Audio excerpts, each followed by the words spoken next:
اعوذ باللہ من الشیطان الرجیم بسم اللہ الرحمن الرحیم۔ خواتین و حضرات، زبان کی ابانت کے زیر عنوان جو بحث کی گئی ہے، ہم نے اس کے کچھ حصے کا مطالعہ کیا۔ اس باب میں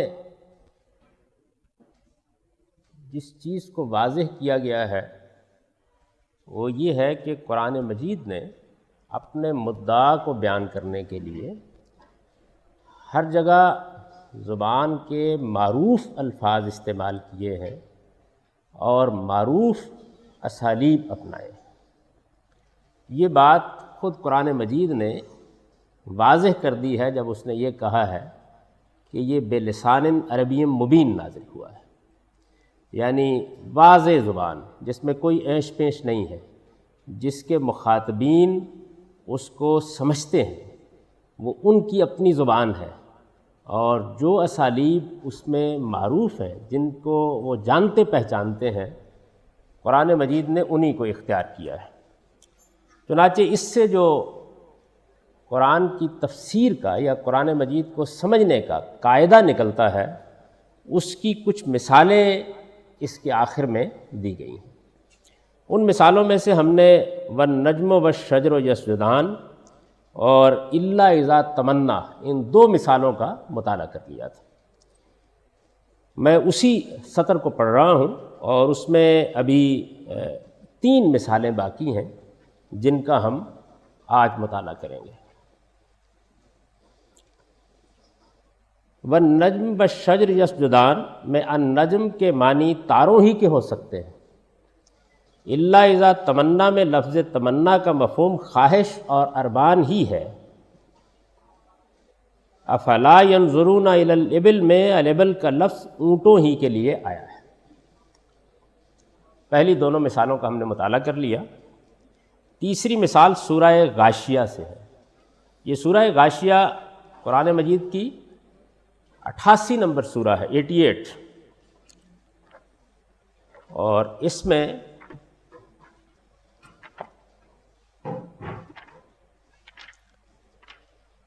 نمبر سورہ غاشیہ،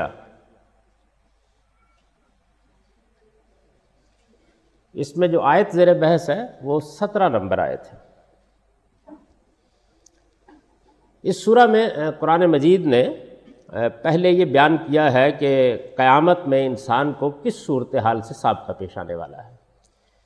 اس کے بعد اپنے مخاطبین کو توجہ دلائی ہے کہ وہ جن حقائق کا انکار کر رہے ہیں تو کیا وہ اپنے گرد و پیش کے ماحول میں اللہ تعالیٰ کی آیات کو نہیں دیکھتے، یعنی یہ موضوع ہے۔ اس میں الفاظ یہ ہیں کہ افلا ينظرون الى الابل کیف خلقت، کیا یہ ابل کو نہیں دیکھتے کہ کیسے بنایا گیا؟ وَإِلَى السَّمَاءِ كَيْفَ رُفِعَتْ، آسمان کو نہیں دیکھتے کہ کیسے اٹھایا گیا؟ وَإِلَى الْجِبَالِ كَيْفَ نُصِبَتْ، پہاڑوں کو نہیں دیکھتے کہ کیسے جمائے گئے؟ وَإِلَى الْأَرْضِ كَيْفَ سُطِحَتْ، اور زمین کو نہیں دیکھتے کہ کیسے بچھائی گئی؟ یعنی یہ قرآن مجید نے گویا گرد و پیش کے ماحول کی کچھ چیزوں کو آیات الہی کے مشاہدے کے لیے پیش کیا ہے کہ اس کو دیکھیں کہ اس میں اللہ تعالیٰ کی قدرت اور اللہ تعالیٰ کی ربوبیت کی کیا نشانیاں ہیں۔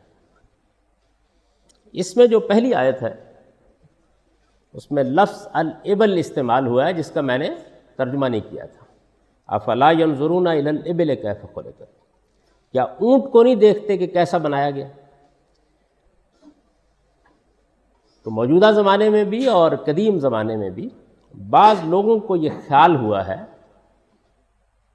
کہ اونٹ تو بہرحال جانوروں میں سے ایک جانور ہے، آسمان اور زمین اور پہاڑ یہ تو بڑی غیر معمولی آیات ہیں، تو اس میں کچھ ٹھیک نہیں لگ رہا کہ اونٹ کا ذکر کیا جائے، کیسے بنایا گیا۔ تو چنانچہ انہوں نے پھر اس کی تعویل کی اور ایک دوسرے معنی اختیار کر لیے لفظ ابل کے، اور یہ کہا کہ یہ بادلوں کے معنی میں آتا ہے، بادلوں کے معنی میں بھی آتا ہے۔ تو ظاہر ہے کہ بادل بھی اسی طریقے سے، جیسے آسمان ہے، جیسے زمین ہے، جیسے پہاڑ ہے، تو ایک بڑی چیز ہے. اس زاویہ نظر سے یہ معنی اختیار کر لیے گئے، اور پھر اس کے اوپر بعض لوگوں نے اپنے ترجمے اور تشریح کی بنیاد بھی رکھی ہے. تو اس سے بحث نہیں ہے کہ یہ ترجمہ و تشریح درست ہے، غلط ہے، اس میں ربط کلام کیا تقاضا کرتا ہے، یہ بحث نہیں ہے اس وقت. اس وقت بحث یہ ہے کہ الابل عربی زبان میں اونٹ کے لیے اتنا معروف لفظ ہے، اتنا معروف لفظ ہے کہ جیسے اونٹ ہے.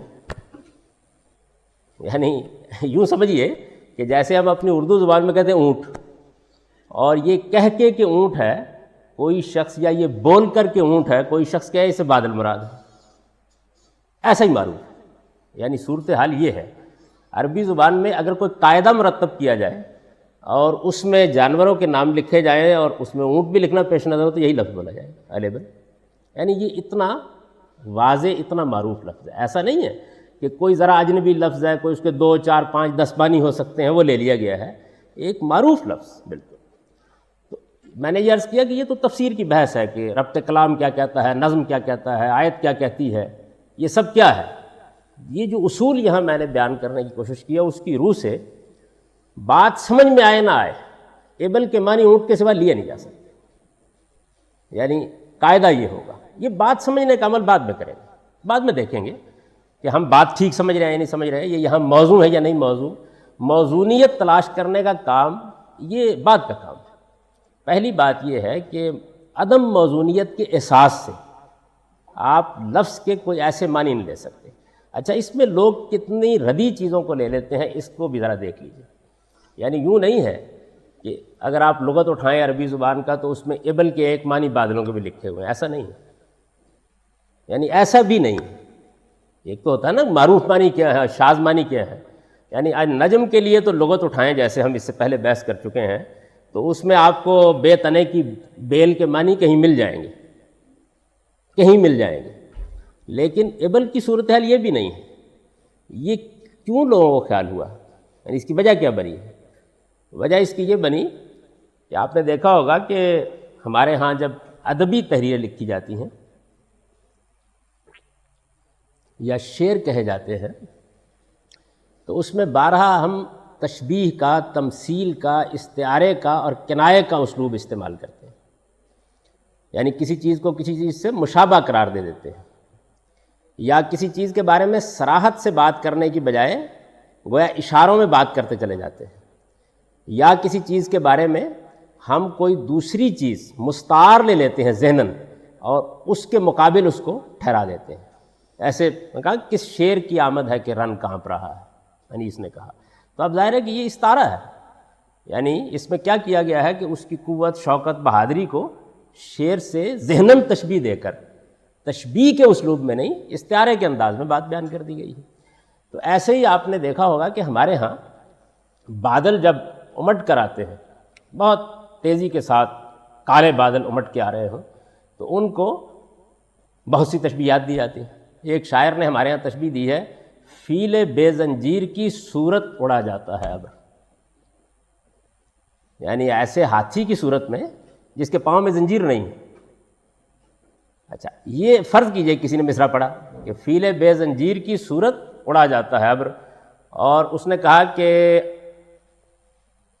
فیل بے زنجیر جو ہے اس کے ایک معنی بادل بھی ہوتے ہیں.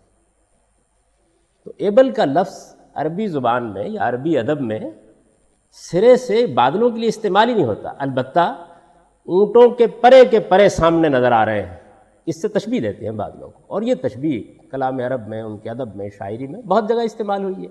اس سے بعض لوگوں نے اپنی مشکل حل کرنے کے لیے، جو ان کی اپنی ذہنی مشکل تھی، اس کو حل کرنے کے لیے اس کے یہ معنی لے لیے. آیت میں یہ اونٹی کے معنی میں استعمال ہوا ہے، اور جو آدمی بھی زبان ادب کا ذوق رکھتا ہے وہ بتا سکتا ہے کہ یہاں یہ ٹھیک اسی مفہوم میں ہونا چاہیے. مخاطب اصل میں جس ماحول میں کھڑا ہے اس پہ بڑی خوبصورتی کے ساتھ اس کی سب سے قریب کی چیز سے پہلے اوپر نگاہ اٹھا دی ہے اور پھر نیچے لاتے ہوئے پہاڑوں سے زمین کی طرف سے لے آیا گیا ہے. تو یہ اسالیب ادب کی اسالیب ہے. یعنی ان کو سمجھنے میں اگر آدمی کو دقت ہو رہی ہو تو یہ الگ بحث ہے، لیکن معنی تبدیل نہیں کیا جا سکتا۔ یعنی یہ نہیں ہو، اس میں ایمان کے اس مقام پر کھڑے رہنا چاہیے کہ جس میں آدمی بس اپنے عجز کا اعتراف کر لے کہ میں اس کو نہیں سمجھ پا رہا، دوسرے لوگوں کے لیے راہ کھلی ہوئی ہے۔ اللہ تعالیٰ کی کتاب پر میرا یا کسی اور کا اجارہ نہیں ہے، ہم سب اس کی خدمت کرتے ہیں، اور اس خدمت میں جو کچھ بھی ہو سکتا ہے وہ کر ڈالیں۔ میں نے یہ واقعہ لکھا بھی ہے، اور بڑا ہی غیر معمولی ایمان پرور واقعہ ہے۔ سورہ رحمان کی تفسیر جب ہمارے جلیل القدر استاد لکھ رہے تھے تو اس میں یخرج منہم اللؤلؤ والمرجان کی آیت آئی۔ اب یہ یخرج منہم اللؤلؤ والمرجان میں قرآن مجید اصل میں یہ کہہ رہا ہے کہ پانی کھاری ہو یا میٹھا، یعنی میٹھے اور کھاری پانی، دنیا میں دو طرح کے پانی موجود ہیں، فریش واٹرز ہیں اور سمندروں کا کھاری پانی ہے، تو ان دونوں ہی سے موتی نکلتے ہیں، یہ قرآن کہتا ہے۔ اب صورتحال یہ ہے کہ ہماری جتنی تفسیریں ہیں ان میں یہ حادثہ ہو گیا ہے کہ چونکہ سواحل عرب کے قریب یا سواحل عجم کے قریب زیادہ تر موتی کھاری پانی سے نکلتے ہیں، تو یوں سمجھیے کہ اپنے زمانے کے ایک سائنسی علم کی روشنی میں وہ یہ خیال کرتے ہیں کہ یہ قرآن مجید کی بات سمجھ میں نہیں آتی، یعنی یہ ہو نہیں سکتا۔ اس کی تعویل توجیہ آپ اگر پڑھیں گے، میرا اس وقت یہ موضوع نہیں ہے، تو لوگوں نے کی ہے، وہ یہ کہتے ہیں کہ اصل میں ضمیر بعض اوقات اس طرح بھی آ جاتی ہے، اور بہرحال میٹھے پانی میں بھی تو کھاری پانی ملائی ہوا ہوتا ہے، اور اصل میں تو میٹھا ہی پانی ہوتا ہے جس کے اندر شور ہو جاتا ہے، نہیں اس طرح کی بہت سی باتیں۔ تو انہوں نے جب یہ ساری چیزیں پڑھیں تو مجھ سے انہوں نے کہا کہ ذرا اس کے بارے میں مزید تحقیق کر لو، یہ سب لوگ تو بالکل اس پر متفق ہیں کہ صرف کھاری پانی سے موتی نکلتے ہیں، لیکن میں قرآن مجید کی ضمیر میں بیلی نہیں کروں گا، جو یہ تعبیل کر رہے ہیں اس کو قرآن کے الفاظ قبول نہیں کرتے، میں یہ لکھ دوں گا، تحقیق کر لو، اگر انہی کی بات ٹھیک ہوئی تب بھی لکھ دوں گا کہ قرآن کہتا ہے کہ کھاری اور میٹھے دونوں پانیوں سے موتی نکلتے ہیں، اور اب نہیں تو کل نکل آئیں گے، اس بارے میں مجھے کوئی تردد نہیں ہے۔ اور پھر وہ ذرا جلال میں آ جاتے تھے کبھی، ان کا خدا کی قسم اگر موتی بھی آ کے مجھ سے کہے کہ ہم صرف کھاری پانی سے نکلتے ہیں، میں نہیں مانتا۔ یعنی اس جگہ پر آدمی کو کھڑا ہونا چاہیے قرآن کی زبان کے بارے میں، تو اسی جگہ پر کھڑے ہو کر اگر آدمی کی سمجھ میں یہ بات نہیں آ رہی کہ یہاں زمین کے ساتھ یا آسمان کے ساتھ، فرض کیجیے نہیں سمجھ میں آ رہی، حالانکہ بالکل سمجھ میں آتی ہے، تو اس کو کہہ دینا چاہیے کہ میں اپنے عجز کا اعتراف کرتا ہوں، لیکن ایبل تو بہرحال اونٹی کے معنی میں ہوتا ہے۔ یہ اصول ہے جس کو بیان کیا جا رہا ہے۔ اس کے بعد ایک اور مثال ہے، افلا ینظرون الی الابل میں الابل کا لفظ اونٹی کے لیے آیا ہے، کأنہن بیض مکنون میں بیض انڈوں ہی کے معنی میں، یعنی عربی زبان میں یہ تو بیضہ مرغ تو آپ نے بھی سنا ہوگا، عام طور پر جو حکیم لوگ نسخہ لکھتے ہیں تو کہتے ہیں 2 عدد بیضہ مرغ، تو یہ وہی بیض ہے، انڈے اس کی جمع ہے۔ یعنی اب قرآن مجید کے جو الفاظ ہیں یہ بھی دیکھیے، اس کو نکال لیجئے، آپ کے پاس قرآن ہوگا، صافات 37 نمبر ہے یہ سورہ صافات، اور اس کی 49 نمبر آیت ہے۔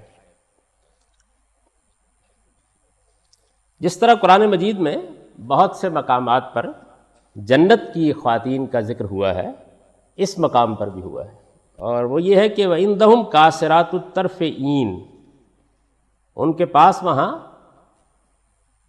شرمیلی آنکھوں والی ہوں گی، کأنہن بیض مکنون، گویا کہ وہ چھپے ہوئے انڈے ہیں۔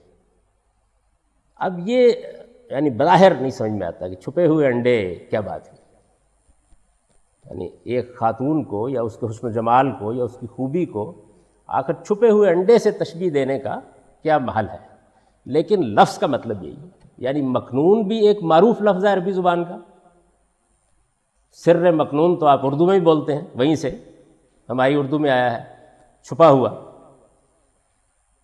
سر مکنون صوفیہ کی اصطلاح بھی ہے، وہ کہتے ہیں کہ ہم نے تو سر مکنون دریافت کر لیا ہے، تو مکنون ہماری اردو زبان میں بھی استعمال ہوتا ہے چھپے ہونے کے معنی میں، اور بیض کا حال بھی یہی ہے کہ جو جی چاہے کر لیجئے، بہرحال وہ انڈے ہی ہوتے ہیں، یعنی انڈوں کے لیے ایک نہایت معروف لفظ ہے۔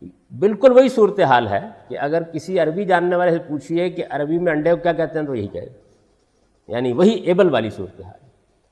تو اب یہاں بھی اگر آپ دیکھیں تو لوگوں کو جب یہ کچھ سمجھ میں نہیں آئی تشبیہ، تو انہوں نے یہ کہا کہ انہوں نے کیا کہا، بلکہ وہ ایک روایت بیان کر دیتے ہیں، ایک تفسیری روایت بھی اس میں عام طور پر نقل ہو جاتی ہے، اور پھر اس سے لوگ راضی ہو گئے۔ عام طور پر وہ کہتے ہیں کہ اس کی بہترین تفسیر یہی ہو سکتی ہے۔ وہ یہ کہتے ہیں کہ کبھی آپ انڈے کو توڑیں تو ایک انڈے کا جو اوپر کا چھلکا ہوتا ہے اس کو اتار دیں، تو اس کے اندر ایک لجلجی سی جھلی ہوتی ہے، یہ اس کو کہا گیا کیونکہ وہ چھپی ہوئی ہوتی ہے۔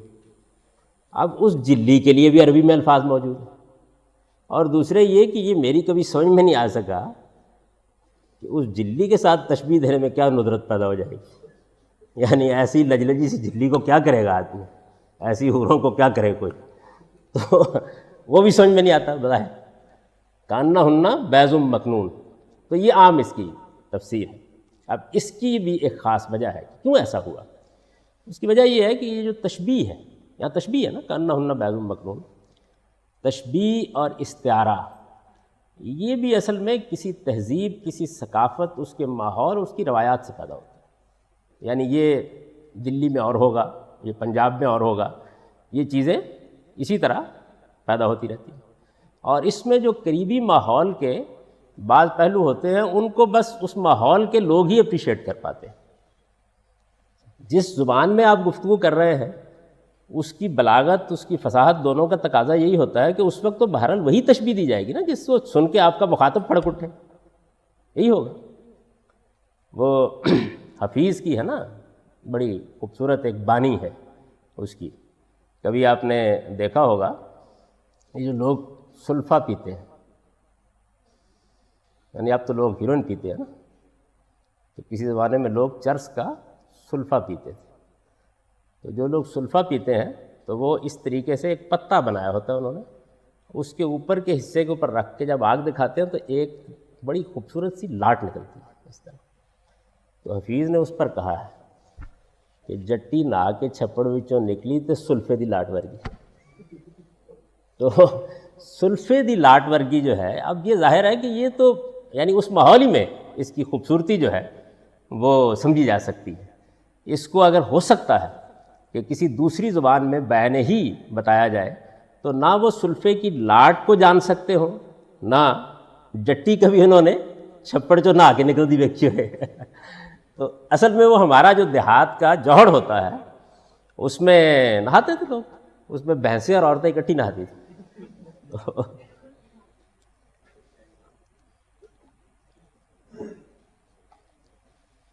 ہمارے مولانا عطا اللہ شاہ بخاری ہوتے نا، تو وہ بھی ایک اسی طرح کی بڑی خوبصورت چیز پڑھا کرتے تھے کہ اتھے اگدا سرو دا بوٹا جتھے لچھی پب کر دی۔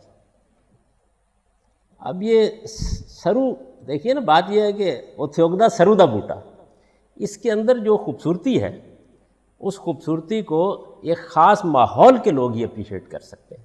یہ ہر تشبیہ، ہر استعارے میں یہ بات ہوتی ہے۔ اب مثال کے طور پر آپ سب لوگ پنجاب کا زیادہ تر پس منظر رکھتے ہیں تو آپ لوگوں نے اس کو اپریشیٹ کر لیا، لیکن آپ یہ دیکھیے کہ سرد مہری کو بیان کرنے کے لیے ہمارا ایک اردو شاعر کہتا ہے کہ دفن ہے جس جا پہ کشتہ سرد مہری کا تیری، پیشتر ہوتا ہے پیدا وہاں شجر کافور کا۔ کافور اصل میں انتہائی ٹھنڈا ہوتا ہے نا، یہ کافور وہی ہے جو مردے گرد رکھتے ہیں۔ تو وہ یہ کہتا ہے کہ جس جگہ تمہاری سرد مہری کو، بے رخی کو کشتہ بنا کے دفن کیا گیا ہے، وہاں دفن کرنے سے پہلے ہی کافور کا درخت اگ پڑتا ہے۔ سرد مہری کی انتہائی ہے، تو ہو سکتا ہے کہ یہ شجر کافور کا اگ پڑنا جو ہے اس کو یہاں کے لوگ اس طرح اپریشیٹ نہ کر سکیں، اس لیے کہ وہ کافور کیا ہوتا ہے، اس کا شجر کیا ہوتا ہے، یا تو پڑھیں گے اور سمجھیں گے، لیکن ہمارے گرد و پیش کے ماحول کی یہ چیز نہیں ہے۔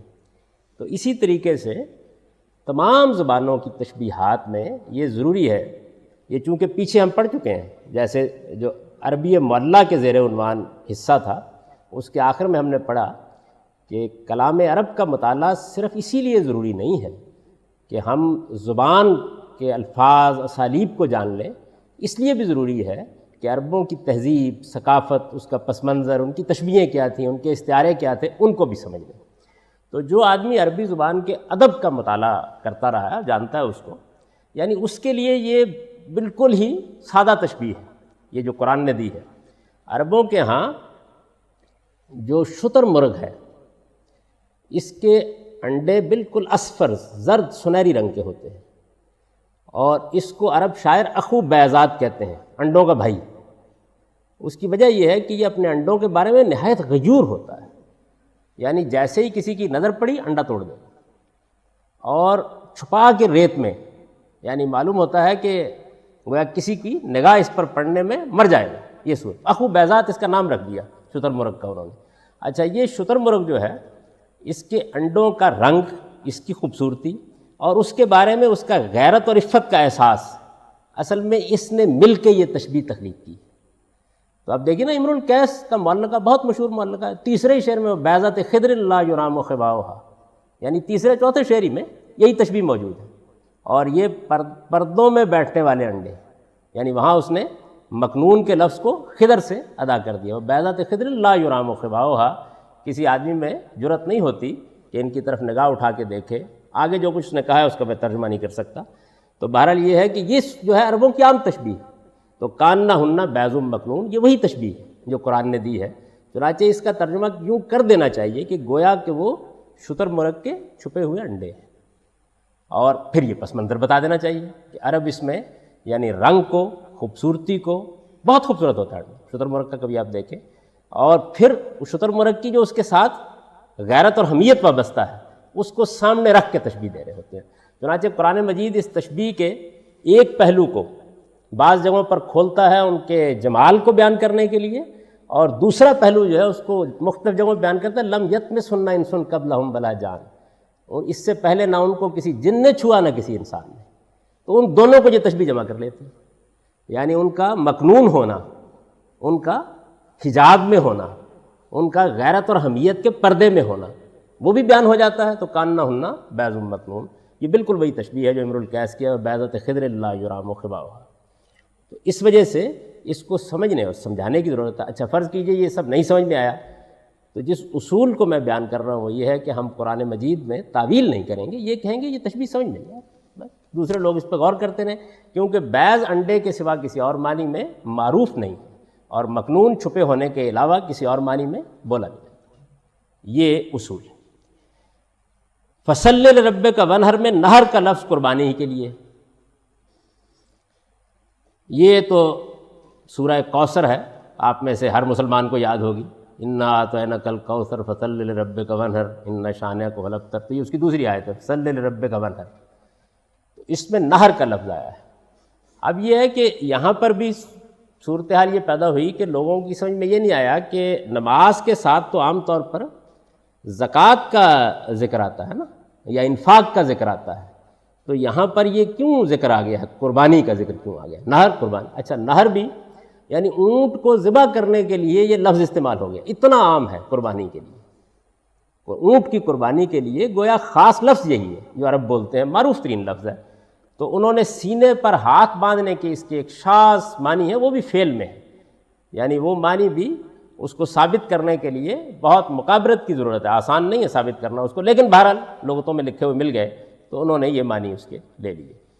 اور چونکہ انہوں نے کہا کہ سینے پہ ہاتھ باندھے جاتے ہیں نماز میں، تو وہ حکم یہ دیا گیا کہ نماز پڑھو اپنے پروردگار کے لیے اور سینے پر ہاتھ باندھ کھڑے۔ اول تو یہ کہ اس کا محل کیا ہے، یہ بات کہنے کی ضرورت ہی کیا ہے؟ سینے پر ہاتھ باندھنے کا حکم آپ نے نکالنا ہے اگر فرض کر لیجئے، یہ بحث رہی ہے نا لوگوں میں کہ سینے پہ ہاتھ باندھے جائیں گے یا سیدھے رکھے جائیں گے، کہیں اور سے بھائی نکال لیجئے، اس لفظ میں تو ہے نہیں۔ تو فصل لربک ونحر میں یعنی نہر بالکل ٹھیک قربانی کے معنی میں ہے۔ یہاں بھی وہی بات، یعنی میں آپ بتا سکتا ہوں کہ یہ کتنا بلیغ لفظ ہے، کیوں یہاں استعمال ہوا ہے، وجہ کیا ہے اس کی، یہ الگ بحث ہے، لیکن یہ لفظ جس معنی میں معروف ہے اس سے ہٹ کے اس کے معنی لیے نہیں جا سکتے۔ یعنی ایک آدھ چیز کے بارے میں میں نے آپ کو بتا دیا کہ اس کا صحیح محل کیا ہے، لیکن میں جس اصول پر زور دے رہا ہوں یہاں وہ یہ ہے کہ قرآن عربی مبین میں نازل ہوا ہے، اس کی زبان معروف زبان ہے، وہ الفاظ میں، اسالیب میں عربوں کے معروف اسالیب پر بات کرتا ہے، کوئی چیز بھی اس میں شاذ یا غریب استعمال نہیں کی گئی۔ اس پر میں بڑی تفصیلی بحث کر چکا ہوں، لہٰذا یہ چند مثالیں، ایسی بہت سی چیزیں ہیں جن میں لوگوں نے بعض شاذ معنی اختیار کیے ہیں اسی طرح کی مشکلات سے بچنے کے لیے۔ یہ چونکہ بہت معروف اختلافات ہیں تو میں نے ان کی مثال دے دی کہ یہ نہیں ہو سکتا، یہی معنی اس کے لیے جائیں گے۔ تو فصل لربک ونحر میں نہر کا لفظ قربانی ہی کے لیے ہے، انہیں بوٹیوں اور تلاوت اور بادل اور انڈوں کی چھپی ہوئی جھلی اور سینے پر ہاتھ باندھنے کے معنی میں نہیں لیا جا سکتا۔ یہ وہ سب کے بارے میں جو معنی لوگوں نے لیے ہیں وہ بیان کر دیے۔ اصل بحث یہاں ختم ہو جاتی ہے، یعنی دو اب تک مباحث ہم نے پڑھے ہیں۔ قرآن مجید عربی معلیٰ میں ہے، قریش کی زبان میں ہے، اس عربی میں ہے کہ جو رسالت بآب صلی اللہ علیہ وسلم کے زمانے میں بولی جاتی تھی، اور دوسرا یہ کہ قرآن کی زبان معروف زبان ہے، ابانت پر مبنی زبان ہے۔ اس میں کوئی، قرآن نے خود کہہ دیا ہے کہ عربین غیر ذی عوج، ایسی عربی ہے جس کے اندر کوئی اینچ پینچ ٹیڑھ کجی، کوئی غرابت، کوئی اجنبیت نہیں ہے۔ یہ بات اس نے بہت واضح کر دی، ایک جگہ مبین کہا، دوسری جگہ غیر ذی عوج کہہ دیا ہے، تاکہ ابانت کے ہر پہلو کو وہ واضح کر دے۔ تو اس اصول کو سامنے رکھنا چاہیے قرآن کی تعویل میں، قرآن کو سمجھنے میں، اور کسی ایسے شاذ مفہوم کو نہیں لینا چاہیے۔ پچھلے لیکچر میں بڑی تفصیل سے بتا چکا ہوں کہ اس کے بارے میں جو سوالات عام معلومات کی روشنی میں پیدا ہو جاتے ہیں، مثلا یہ کہ پھر لوگوں نے غریب القرآن پر لغتیں کیوں لکھی ہیں، یہ میں جواب دے چکا ہوں، تفصیلاً اس کا جواب دے چکا ہوں۔ تو یہ بحث یہاں پوری ہو جاتی ہے۔ اب آخر میں چند سطریں ہیں، سن لیجئے۔ الفاظ سے آگے یہی معاملہ وجوہ اعراب اور اسالیب بلاغت کا ہے۔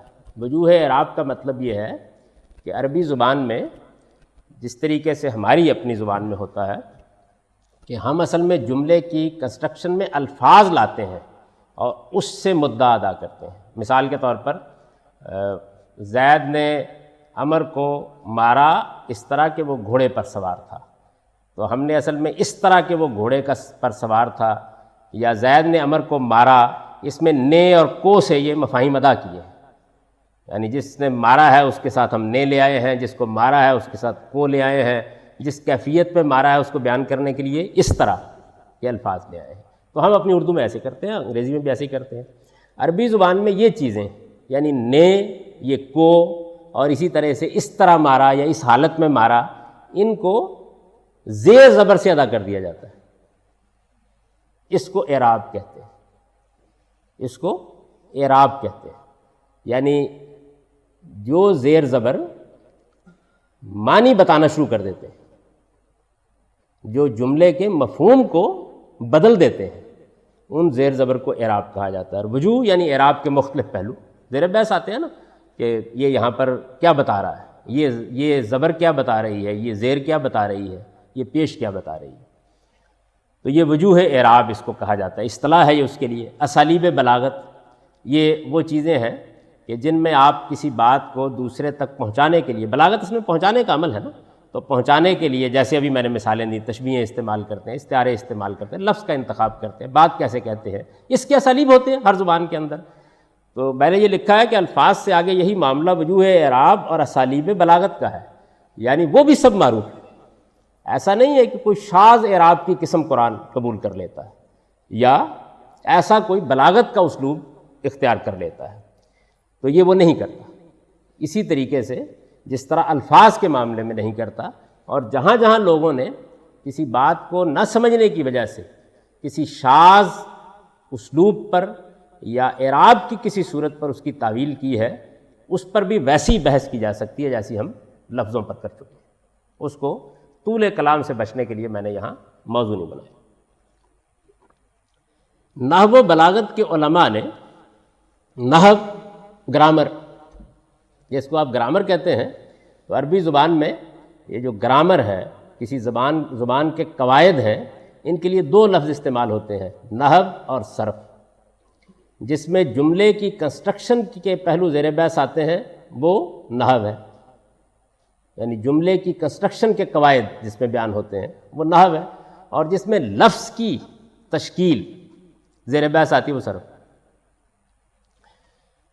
نحو و بلاغت کے علماء نے ان فنون سے متعلق قرآن کی بہت سی چیزوں کو شواذ و مستثنیات قرار دیا ہے، یعنی جو ان فنون کے، ان علوم کے علماء ہیں، علماء یہاں عالم دین کے معنی میں استعمال نہیں، اسکالرز، جیسے مثال کے طور پر سیب ہے، نحو کا ایک بڑا اسکالر ہے، زمخشری ہے، اخفش ہے، یہ بہت بڑے بڑے لوگ ہیں جنہوں نے عربی گرامر پر غیر معمولی کام کیا ہے۔ اسی طرح بلاغت کے علماء ہیں، یعنی جو زبان میں استعارے، تشبیہیں، کس طرح سے بات کہی جاتی ہے، کیسے پہنچائی جاتی ہے، اس پر بحث کرتے ہیں، اس کے بھی بڑے بڑے علماء ہیں، جیسے ہمارے یہاں سکاکی ہے یا تفتزانی ہے، ان کی کتابیں ہمارے ہاں پڑھائی جاتی ہیں، یا جرجانی ہے یا اور دوسرے لوگ ہیں۔ تو نحو و بلاغت کے علماء نے ان فنون سے متعلق قرآن کی بہت سی چیزوں کو، یعنی کئی جگہوں پر آپ دیکھیں گے کہ وہ کہیں گے کہ یہ تو بڑا شاذ اسلوب ہے، یہ کچھ ایکسیپشن ہے عام قاعدے میں قرار دیا ہے، لیکن حق یہ ہے کہ یہ محض تتبع کا نقص اور تلاش کی کمی ہے۔ یعنی جب ہم تحقیق کرنے کے لیے نکلتے ہیں تو بعض نادر اسالیب کے بارے میں ایک آدمی اگر تلاش میں کمی رکھتا ہے، اور تتبع کیا ہوتا ہے؟ کسی چیز کے پیچھے جانا تلاش کرنے کے لیے، یہ کیا چیز ہے؟ لیکن حق یہ ہے کہ یہ محض تتبع کا نقص اور تلاش کی کمی ہے۔ ہمارے اس دور میں مدرسہ فراہی کے اکابر امام حمید الدین فراہی اور استاذ امام امین احسن اصلاحی نے جو کام قرآن مجید کی زبان پر کیا ہے، اس سے یہ حقیقت بالکل واضح ہو گئی ہے کہ ان سب معاملات میں قرآن مجید کا اسلوب بھی عرب کا معروف اسلوب ہے۔ یعنی ایسے جتنے بھی تھے معاملات، ان کے اوپر بڑا نفیس کام ان دونوں بزرگوں نے کیا ہے۔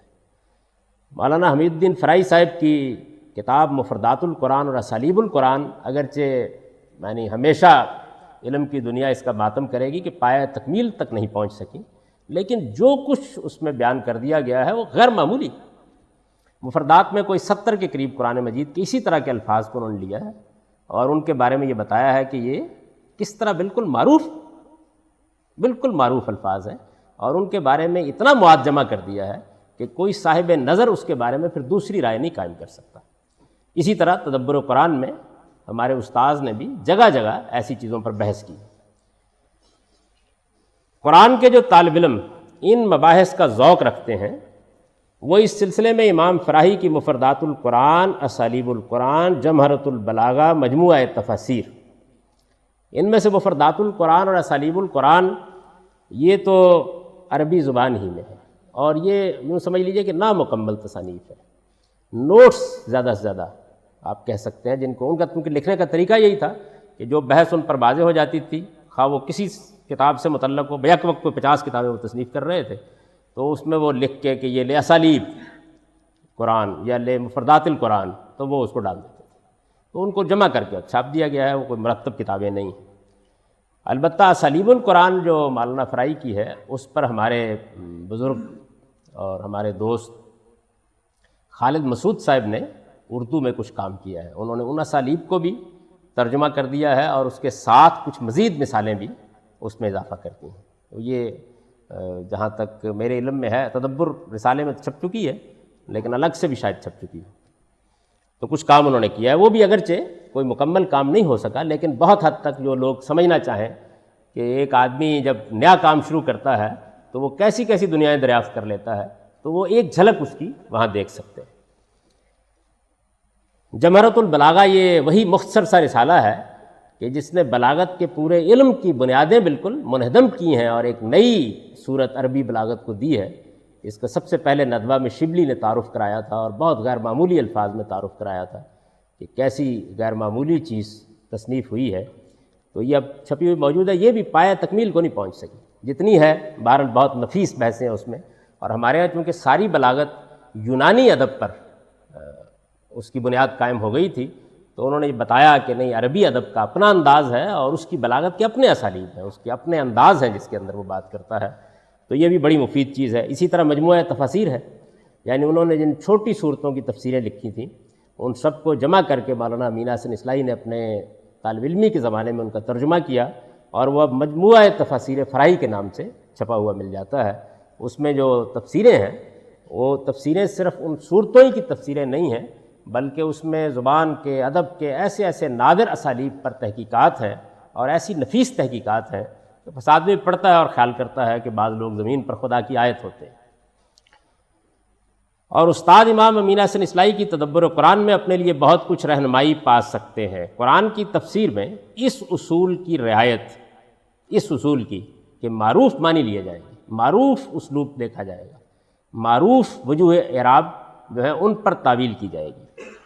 قرآن کی تفسیر میں اس اصول کی رعایت اس کی ابانت کا تقاضا ہے، یعنی چونکہ اس کو مبین قرار دیا گیا ہے تو یہ اس کا تقاضا ہے، اور اس کی ابانت یعنی اس کا مبین ہونا، اس کا واضح ہونا، اس کا غیر ذی عوج ہونا، جس طرح کہ خود اوپر بیان ہوا، خود قرآن کی نص سے ثابت ہے، اسے نظر انداز کر کے قرآن کی کوئی شرح و وضاحت بھی صحیح قرار نہیں پا سکتی۔ یہ گویا ایک مقدمہ ہے جس کو میں نے بدلائل واضح کر دیا ہے، کوئی شخص اس سے اختلاف کر سکتا ہے، لیکن ہم لوگ اس کو ہر حال میں ملحوظ رکھتے ہیں۔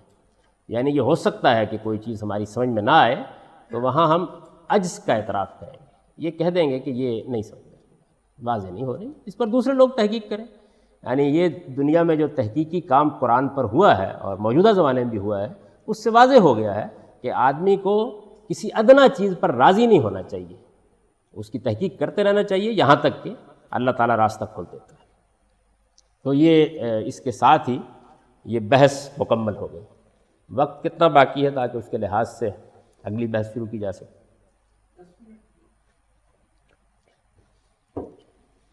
اس کے بعد اگلی بحث ہے اسلوب کی ندرت،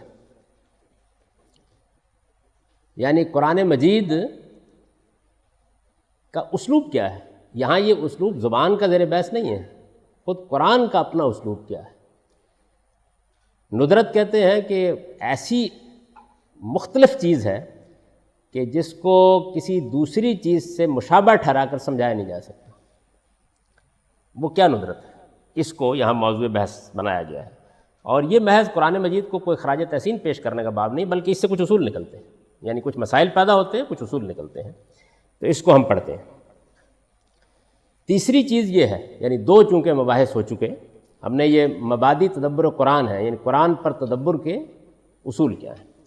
تیسری چیز یہ ہے کہ قرآن کا اسلوب ایک منفرد اسلوب ہے، اس میں نثر کی سادگی اور ربط و تسلسل ہے، لیکن اسے نثر نہیں کہا جا سکتا۔ یعنی یہ دیکھیے مسئلہ کیا پیدا ہوتا ہے، اس میں نثر کی سادگی اور ربط و تسلسل ہے۔ نثر میں یہی خوبی ہوتی ہے نا کہ وہ سادہ طریقے سے اپنا مدعا واضح کرتی چلی جاتی ہے، اور اس میں ربط اور تسلسل ہوتا ہے، یعنی ایک بات آپ ایک پورے مربوط طریقے سے دوسرے پر واضح کرتے ہیں جب ہم نثر لکھتے ہیں۔ اس میں نثر کی سادگی اور ربط و تسلسل ہے، لیکن اسے نثر نہیں کہا جا سکتا۔ یہ نظم کا غنا، موسیقی اور حسن تناسب اپنے اندر لیے ہوئے ہے، لیکن اسے نظم بھی نہیں کہہ سکتے۔ یعنی نظم کی خوبیاں ہیں نا یہ کہ اس کے اندر غنا ہوگا، آپ چاہیں تو گانے لگ جائیں۔ ویسے تو ہم نے دیکھا دیہات میں کہ مولوی حضرات بڑے اطمینان کے ساتھ پنجابی گاتے ہیں، تو لیکن ایک غنا وہ ہے کہ جو خود الفاظ میں، اس کی ساخت میں، جملے کی بندش کے اندر پایا جاتا ہے۔ یہ نظم کا خاصہ ہے، اس میں موسیقیت ہوتی ہے، حسن تناسب ہوتا ہے، یعنی بالکل ایسے لگتا ہے کہ نگینے وہ لگا دیے گئے ہیں اگر اچھا کوئی نظم پا رہا ہے۔ یہ نظم کا غنا، موسیقی اور حسن تناسب اپنے اندر لیے ہوئے ہے، لیکن اسے نظم بھی نہیں کہہ سکتے۔ یہ اس طرح کی کوئی کتاب بھی نہیں ہے جس طرح کی کتابوں سے ہم واقف ہیں، اور جن میں ابواب و فصول قائم کر کے، ابواب چیپٹر، فصلیں یعنی ان کی مزید کیٹیگریز، جن میں ابواب و فصول قائم کر کے کسی ایک موضوع یا موضوعات پر بحث کی جاتی ہے۔ یعنی اس طرح کی کتاب بھی نہیں ہے۔ ایسا نہیں ہے کہ آپ اسے کھولیں مانو یہ توحید پر ایک لیکچر ہے، یا توحید پر ایک فصل ہے، یا توحید کے بارے میں ایک باب ہے، ایسا بھی نہیں ہے۔ یعنی جس طرح ہم کتابوں سے اس کتاب سے واقف ہوتے ہیں نا کہ مصنف ایک موضوع قرار دے گا، اس کے بارے میں ایک عنوان قائم کرے گا، پھر اس عنوان کے تحت وہ اس موضوع پر بحث کرے گا، کوئی مقدمہ قائم کرے گا، پھر ان پریمیسز سے کچھ نتائج نکالے گا، پھر دلائل دے گا۔ تو یہ عام طریقہ ہے جس سے ہم مانوس ہیں، ہم آپ مانوس ہیں۔ یہ اس طرح کی کوئی کتاب بھی نہیں ہے جس طرح کی کتابوں سے ہم واقف ہیں، اور جن میں ابواب و فصول قائم کر کے کسی ایک موضوع یا موضوعات پر بحث کی جاتی ہے۔ اہل عرب اسے کبھی شاعری کہتے اور کبھی کاہنوں کے سجا سے مشابہ ٹھہراتے تھے، لیکن ان کا یہ تردد ہی واضح کر دیتا ہے کہ وہ خود بھی اپنی اس بات پر مطمئن نہیں تھے۔ یعنی جو صورت اب قرآن کے پڑھنے والے کو اسلوب کے بارے میں پیش آتی ہے، وہ اس کے مخاطبین کو بھی پیش آئی ہے۔ چنانچہ قرآن مجید میں جگہ جگہ وہ اس کو صنف میں رکھنا چاہتے ہیں، اچھا یہ کیا ہے؟ تو ظاہر ہے کہ غنا ہے، موسیقی ہے، فواصل ہیں، قافیے ہیں، تو ان کو سامنے رکھ کے آدمی کہہ دیتا ہے کہ شاعری ہے، لیکن شاعری تو نہیں ہے نا بھائی۔ یعنی وہ خود بھی اس معاملے میں ایک دو چار باتیں کہتے تھے، تو اس کا نتیجہ کاہنوں کے سجا، یہ اصل میں جو کاہن لوگ ہوتے تھے ان کو اپنی بات بیان کرنے کا ایک خاص اسلوب اختیار کرنا پڑتا ہے۔ کاہن سمجھتے ہیں یعنی وہ پریسٹ لوگ جو کہ عام طور پر خانقاہوں میں ہوتے تھے اور لوگ مذہبی چیزوں کے لیے ان کی طرف رجوع کرتے تھے، اور پھر بعد میں یہ لفظ کچھ تھوڑا سا پست ہوا اور منجموں کے لیے اور فالگیری کرنے والوں کے لیے بھی استعمال ہونے لگ گیا، لیکن اصل میں کہانت وہ مذہبی پیشوائی کا ایک منصب تھا، جیسے کہ ہمیں تورات سے معلوم ہوتا ہے کہ سیدنا موسیٰ کے قبیلے بنی لاوی کو کہانت کا منصب بنی اسرائیل میں دیا گیا، وہ ایک قبیلے کو کہا گیا کہ وہ مذہبی خدمات انجام دے گا، پھر اس کے حقوق پورے تورات میں بیان ہوئے ہیں، کس طرح باقی لوگ معاملہ کریں گے۔ تو اس طرح کے لوگ جو تھے وہ جس وقت ان کے پاس لوگ جاتے تھے تو وہ گفتگو کرتے تھے، اور جب گفتگو کرتے تھے وہ گفتگو بڑی مسجع مکفّہ ہوتی تھی، یعنی خاص اس کا انداز ہوتا تھا۔ جن لوگوں نے حدیث پڑھی انہیں معلوم ہوگا کہ رسالت مآب صلی اللہ علیہ وسلم کے پاس ایک بچہ جو ماں کے پیٹ ہی میں مار دیا گیا تھا، اس کی دیت بلڈ منی کے بارے میں ایک آدمی نے جب اپنا مقدمہ پیش کیا، حضور نے اس کے اوپر کہا کہ اس کی یہ دیت ہوگی، تو اس نے اس کے اوپر کہا تو اس نے کچھ الفاظ بولے عربی زبان کے، جن میں بڑا قافیہ اور وہ تھا، جس میں بتایا گیا تھا کہ جی یہ کیا بات ہوئی کہ نہ ابھی بولا، نہ ابھی باہر آیا، نہ اس نے ابھی کوئی بات کی، آپ اس کے اوپر بلڈ منی عائد کر رہے ہیں۔ تو حضور نے کہا کہ یہ کیا کاہنوں کی زبان بول رہے ہو؟ تو ان کی ایک خاص زبان ہوتی تھی کہانت کی، تو کبھی وہ کہتے تھے کہ یہ کسی کاہن کا کلام ہے۔ قرآن نے کہا ہے نا وما هو بقول شاعر قلیلا ما تؤمنون ولا بقول کاہن قلیلا ما تذکرون، یعنی جگہ جگہ اس کی تردید کی ہے۔ لیکن ان کا یہ تردد ہی واضح کر دیتا ہے کہ وہ خود بھی اپنی اس بات سے مطمئن نہیں تھے۔ حقیقت یہ ہے کہ اپنے اسلوب کے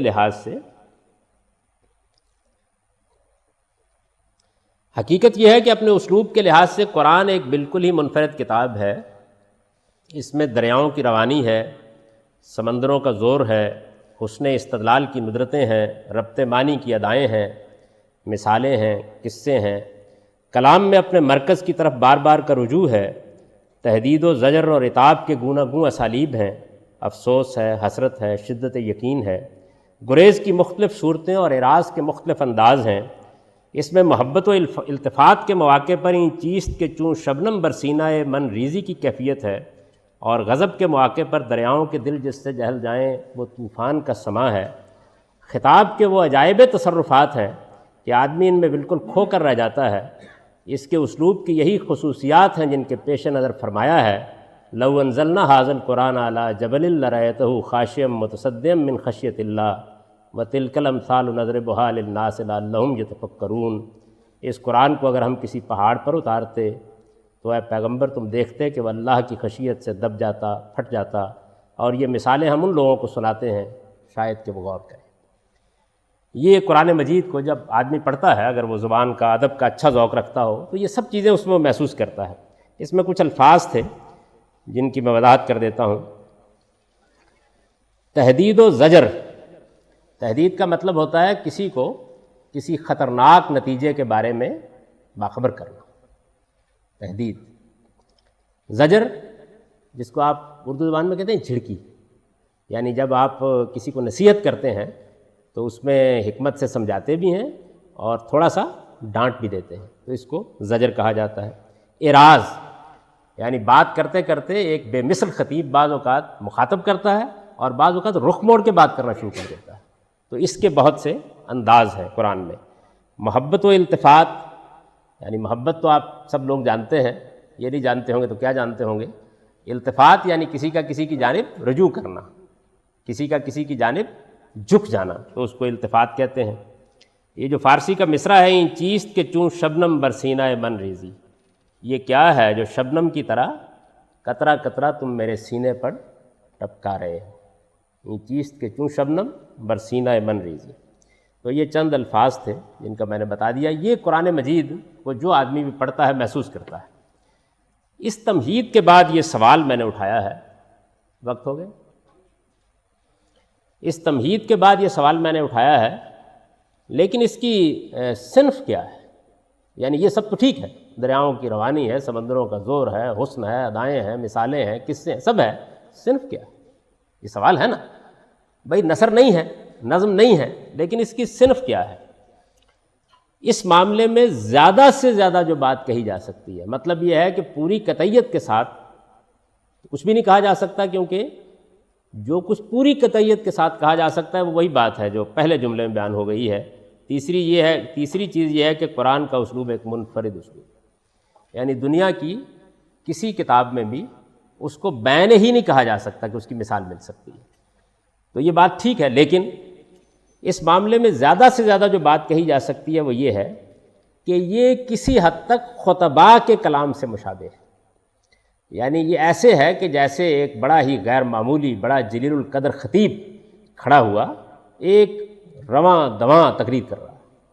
یعنی اگر کسی چیز کے اس کو قریب قرار دیا جا سکتا ہے تو وہ یہ خطباء کی جو تقاریر ہوتی ہیں، اچھے خطباء کی، ان میں کئی اصناف ہوتی ہیں۔ بعض اوقات بڑا ایجاز ہوگا، بعض اوقات بڑی روانی ہوگی، بعض اوقات بڑا ٹھہراؤ ہوگا۔ قرآن مجید کی جو مختلف صورتیں ہیں ان سب میں یہ چیزیں پائی جاتی ہیں۔ یہ میں اس وقت اس کی تفصیل نہیں کر رہا، لیکن زیادہ سے زیادہ اگر بتا سکتے ہیں نا، اصل میں ہمارے پاس کوئی طریقہ نہیں ہوتا کسی بات کو سمجھانے کا سوائے تشبیہ کے۔ یعنی جس چیز کی کوئی مثال نہیں پائی جاتی تو ہم اپنے کانسیپٹ میں یا تو اس کی مثال دیتے ہیں یا اپنے گرد و پیش موجود چیزوں میں اس کی مثال دیتے ہیں۔ اللہ تعالیٰ نے بھی یہی طریقہ اختیار کیا نا کہ جنت کے بارے میں اس نے تشبیہ کا اسلوب اختیار کیا، جس کو آیات متشابہات کہتے ہیں۔ یعنی وہاں کی چیزوں کو یہاں کی چیزوں سے ادنا تشبیہ دے کے سمجھا دیا۔ تو یہ ادنا تشبیہ ہے کہ قرآن مجید کو اگر کسی چیز کے ہم بہت قریب کہہ سکتے ہیں اپنی صنف کے لحاظ سے، تو یہ کہہ سکتے ہیں کہ یہ خطباء کا کلام، یعنی جیسے کہ ایک خطیب کا خطبہ ہوتا ہے، یہ ایسے۔ اس میں شبہ نہیں کہ اس صنف کلام سے بھی اس کی مشابہت بس مشابہت ہی کی حد تک ہے۔ یعنی اس صنف کلام کے ساتھ بھی جو اس کی مشابہت ہے، بس یہ نہیں کہہ سکتے آپ کہ بین ہی خطبہ ہے، بس مشابہت ہی ہے۔ اسے بالکل خطیبانہ کلام بھی نہیں کہا جا سکتا، تاہم یہ اسی کے قریب ہے۔ اور اس لحاظ سے یعنی اب جب ہم کسی حد تک اس کی صنف کو متعین کر سکے ہیں تو اس کے بعد اس سے ایک چیز نکلتی ہے، تاہم یہ اسی کے قریب ہے۔ اور اس لحاظ سے اپنے طالب علموں سے جن باتوں کا تقاضا کرتا ہے وہ یہ ہے، یعنی اب ظاہر ہے کہ اگر نظم کسی کو قرار دیا جائے گا کسی صنف کو، تو پھر بتایا جائے گا نا کہ بھائی اس کو اب پڑھنے سمجھنے کے لیے ان چیزوں کا لحاظ رکھو۔ یعنی ایک آدمی اگر نظم سے مثلا ہماری غزل سے واقف نہیں ہے تو وہ ہو سکتا ہے کہ پہلے اور دوسرے شعر میں ربط ڈھونڈتے ڈھونڈتے ہی زندگی بسر کر دے، ہو سکتا ہے نا۔ اسے جب یہ بتا دیا جائے گا کہ یہ غزل ہے تو پھر وہ غزل کو غزل سمجھ کر پڑھے گا۔ تو یہاں یہ بتا کر، یعنی کوئی ایک لفظ تو بولنا ممکن نہیں، یہ بتا کر کہ یہ اگر کسی چیز کے قریب ہے تو وہ خطابت ہے۔ اس کے بعد میں نے اس سے کچھ چیزوں کو ڈرائیو کیا ہے کہ پھر اس کے مفسر کو، اس کے طالب علم کو جو اسے سمجھنا اور پڑھنا چاہتا ہے، اسے پھر کچھ چیزوں کو پیش نظر رکھنا ہوگا اس کی اس صنف کی وجہ سے جو ہم نے متعین کر لی ہے۔ وہ کیا چیزیں ہیں؟ یہ چیزیں جو ہیں یہ آگے آپ دیکھیں گے کہ یہ 3 چیزیں ہیں جن کو میں نے اس سے ڈرائیو کیا ہے۔ ان پر ہم اب اگلی نشست میں گفتگو کرتے ہیں۔ 20 منٹ کا وہی حسب معمول وقفہ ہوگا۔ اس میں ایک بات عرض کر دوں، بآخر دعوانا الحمدللہ رب العالمین، اور وہ یہ ہے کہ ایک